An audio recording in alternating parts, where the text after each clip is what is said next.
नमस्कार दोस्तों, आप सबका स्वागत है अनटोल्ड स्टोरी में। रात की सर्द हवा, शहर की सड़कों पे एक अजीब सा सन्नाटा पसरा है, जैसे कोई बड़ा रहस्य छुपा हो। लेकिन क्या हो अगर मैं आपसे कहूं कि इसी सन्नाटे में कोई एक आवाज़ थी, एक ऐसी आवाज़ जो आज भी लोगों के दिलों में गूंजती है। एक ऐसी आवाज़ जिसने न सिर्फ अपने देश के लिए सपना देखा, बल्कि उसे हकीकत में भी बदला। यह कहानी है उस आवाज़ की जो पहाड़ों की ऊंचाइयों से भी गूंजती थी, जैसे कोई शंखनाद, जिसने भारतीय राजनीति में नए कीर्तिमान स्थापित किए, जो सत्ता से कहीं परे खड़ा था और जिसका नाम सुनते ही आज भी हर भारतीय का सीना गर्व से चौड़ा हो जाता है। वह नाम था अटल। लेकिन ये कहानी सिर्फ एक नेता की नहीं, बल्कि एक साधक की है। एक ऐसे साधक की जो शब्दों से जादू करता, कविताओं में प्रेम खोजता था और अपनी आत्मा में संजीवनी ढूंढता था। एक ऐसा व्यक्ति जिसने अकेले ही राजनीतिक, कूटनीतिक और व्यक्तिगत संघर्षों का सामना किया।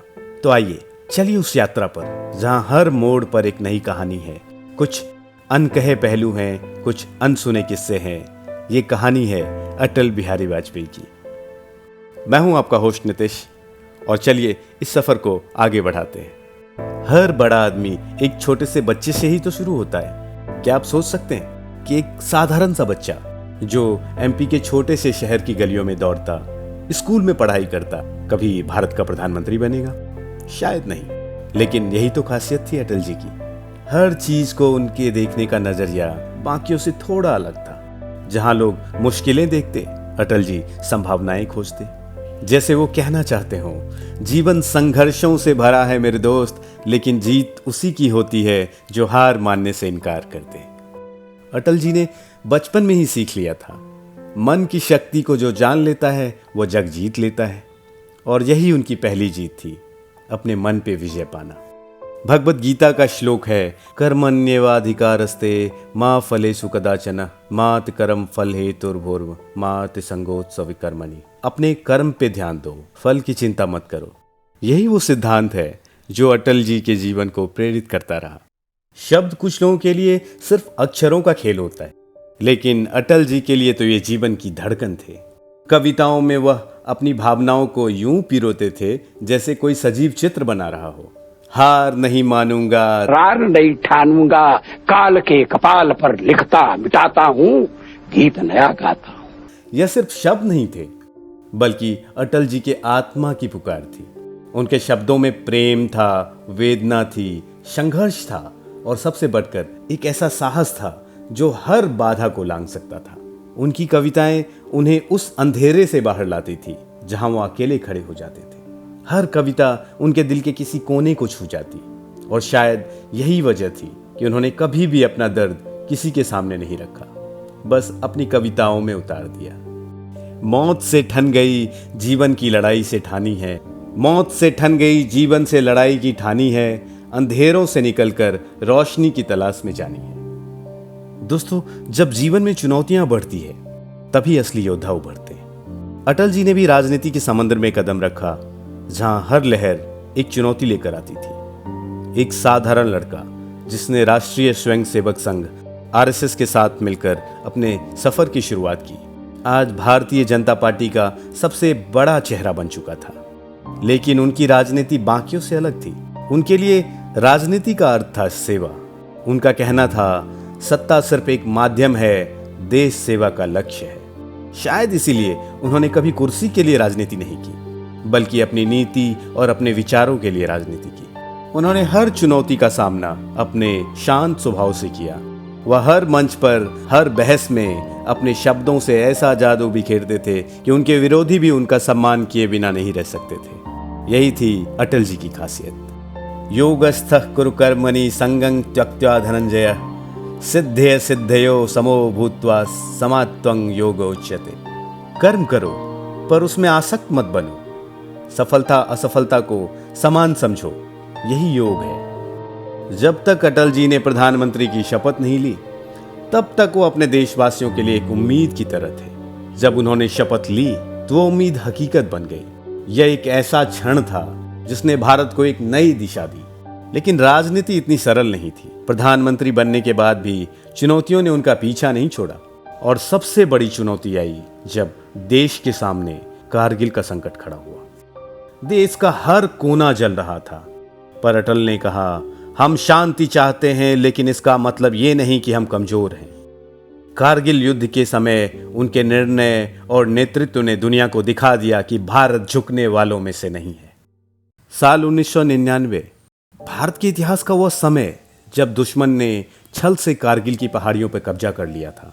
भारत के वीर जवानों ने अपने प्राणों की बाजी लगाकर उस हर बंकर को तोड़ने की कसम खाई थी, लेकिन उनके साहस के पीछे जो नेतृत्व था वह देश की शान अटल बिहारी वाजपेयी का था। देश में हलचल मच गई थी, हर आंख में गुस्सा, हर दिल में दर्द था, लेकिन उस समय अटल जी का हर शब्द, हर फैसला देश की दिशा बदलने वाला था। उन्होंने कहा, हम युद्ध नहीं चाहते, लेकिन जब जब किसी ने हमारी अखंडता पर वार किया है, हमने उसका मुंहतोड़ जवाब दिया है। उनके शब्दों में एक अटूट विश्वास झलकता था। जब भारत ने जवाबी कार्रवाई की तो हर भारतीय के दिल में गर्व और जोश की लहर दौड़ गई। उन्होंने कहा, किसी ने हमें उकसाया तो हम अपनी रक्षा के लिए हर हद पार करेंगे। यह युद्ध हमारे आत्मसम्मान और संप्रभुता का है, और यही वो जज्बा था जिसने कारगिल को विजय का अध्याय बना दिया। कारगिल युद्ध में मिली विजय ने भारत को एक नई पहचान दी, और अटल बिहारी वाजपेयी ने एक बार फिर साबित कर दिया कि भारत का नेतृत्व एक ऐसे हाथ में है जो शांति के लिए कड़ा है और संकट के समय में लोहे की तरह मजबूत। कुछ फैसले इतिहास बना देते हैं। 1998 जब भारत ने पोखरण में अपने परमाणु परीक्षण की घोषणा की, तब पूरी दुनिया की नजर भारत पे थी। वह दौर जब भारत अपनी सुरक्षा और स्वतंत्रता की दिशा में एक बड़ा कदम उठाने जा रहा था। लेकिन क्या आप जानते हैं इस साहसिक निर्णय के पीछे किसका हौसला था? Today, at 15:45 hours, India conducted 3 underground nuclear tests. वह फैसला जिसने भारत को परमाणु शक्ति संपन्न राष्ट्र बना दिया, अटल बिहारी वाजपेयी जी का था। उन्होंने दुनिया को दिखा दिया कि हम भी अब किसी से कम नहीं। उस वक्त जब चारों ओर आलोचना हो रही थी, जब पश्चिमी देश भारत पर प्रतिबंध लगाने की धमकी दे रहे थे, तब अटल जी ने कहा, हम किसी को धमकाना नहीं चाहते, लेकिन हम अपनी सुरक्षा के लिए कोई भी समझौता नहीं करेंगे। 11 मई 1998 जब पोखरण की धरती पर धमाका हुआ, तो यह सिर्फ एक बम विस्फोट नहीं था, यह एक नए भारत का उदय था। और उस समय अटल जी का भाषण जैसे एक योद्धा का संकल्प हर भारतीय के कानों में गूंजा था। भारत अब न केवल एक सभ्य और शांतिप्रिय राष्ट्र था, बल्कि एक ऐसी शक्ति भी जिसने दुनिया को यह संदेश दिया, अगर किसी ने भारत को कमजोर समझने की गलती की तो वो भूल कर बैठेगा। और यह था अटल जी का दृष्टिकोण, जिसने हर भारतीय का सीना गर्व से ऊंचा कर दिया। राजनीति में जीत और हार तो होती रहती है, लेकिन कुछ ऐसे नेता होते हैं जो राजनीति से ऊपर उठकर विपक्षी नेताओं का भी सम्मान करते हैं। अटल बिहारी वाजपेयी उन्हीं नेताओं में से एक थे। वह एक ऐसे नेता थे जो आलोचनाओं को दिल से नहीं लगाते थे, बल्कि उसे देश की भलाई के लिए उपयोगी मानते थे। उनकी यह विशेषता थी कि उन्होंने कभी अपने विरोधियों को अपना दुश्मन नहीं माना। जब वह विपक्ष में थे, तब भी उन्होंने हर उस कदम का समर्थन किया जो देश हित में था। सत्ता का खेल तो चलेगा, सरकारें आएंगी जाएंगी, पार्टियां बनेगी बिगड़ेंगी, मगर ये देश रहना चाहिए, इस देश का लोकतंत्र अमर रहना चाहिए। और जब वो सत्ता में आए, तब भी उन्होंने विपक्ष को सुना, समझा और सम्मान दिया। उन्होंने कहा था कि राजनीति का अर्थ केवल सत्ता प्राप्त करना नहीं है, राजनीति का अर्थ है लोगों की सेवा करना, उनके विश्वास को बनाए रखना।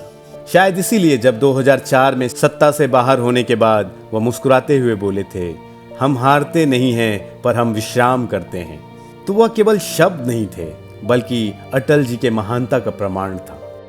जैसे भगवत गीता का श्लोक है, सर्वभूत हिते रता। वह सच्चे योगी हैं जो सभी प्राणियों की भलाई में रत रहते हैं। वाजपेयी जी का यही सिद्धांत उनकी राजनीति का मूल था। वाजपेयी जी की जिंदगी का सबसे बड़ा सवाल था, जो शायद लोगों के दिलों में ही रह गया, उन्होंने विवाह क्यों नहीं की? क्या यह उनके जीवन का कोई अधूरा हिस्सा था, या फिर उन्होंने किसी बड़े मकसद के लिए यह निर्णय लिया? कुछ लोग ये कहते हैं कि वो अपने प्रेम को जीवन भर अपने दिलों में संजोए रहे। शायद उन्होंने यही माना कि उनका प्यार सिर्फ एक व्यक्ति तक सीमित नहीं था, बल्कि हर भारतीय के लिए था। उनकी कविताओं में, उनके शब्दों में उनकी अधूरी प्रेम कहानी की झलक मिलती है। एक अधूरी कहानी हूँ मैं, फिर भी पूरी हूँ, तुम मेरे जीवन की साधना, मेरे जीवन की खुशबू हो। इस अधूरी प्रेम कहानी में अटल जी के शब्दों में वह दर्द और वो मिठास थी जिसने उन्हें एक कवि और एक नेता दोनों ही बना दिया। और यही कारण था कि उन्होंने अपने जीवन को देश की सेवा में अर्पित कर दिया। समय बीतता गया, लेकिन अटल जी की विरासत समय से परे है। एक कवि, एक राजनेता, एक विचारक जिन्होंने हर भारतीय को यह विश्वास दिलाया कि अगर हमारे इरादे सच्चे हैं तो हम किसी भी मुश्किल से लड़ सकते हैं। उनकी बातें आज भी हमारे कानों में गूंजती हैं। उनकी कविताएं दिल को छूती हैं। उनके निर्णय हमें राह दिखाते हैं। और आज जब हम उन्हें याद करते हैं तो ये कहना गलत नहीं होगा कि उन्होंने हमें सिखाया कि कैसे बिना रुके, बिना झुके अपने कर्तव्य के पथ पर चलना है। ये कहानी थी अटल बिहारी वाजपेयी जी की, एक ऐसा व्यक्ति जो सिर्फ एक नाम नहीं बल्कि एक युग था, और वह युग जब तक तिरंगा लहराता रहेगा, अटल रहेगा। अगर आपको ये कहानी पसंद आई तो हमारे चैनल को सब्सक्राइब करें, लाइक करें और अपने दोस्तों के साथ ये कहानी ज़रूर शेयर करें। हम ऐसी ही और कहानी आपके साथ साझा करते रहेंगे। तब तक के लिए स्वस्थ रहें, खुश रहें, मुस्कुराते रहें, अपने जीवन के नए अर्थ को पहचानते रहें। तब तक के लिए धन्यवाद।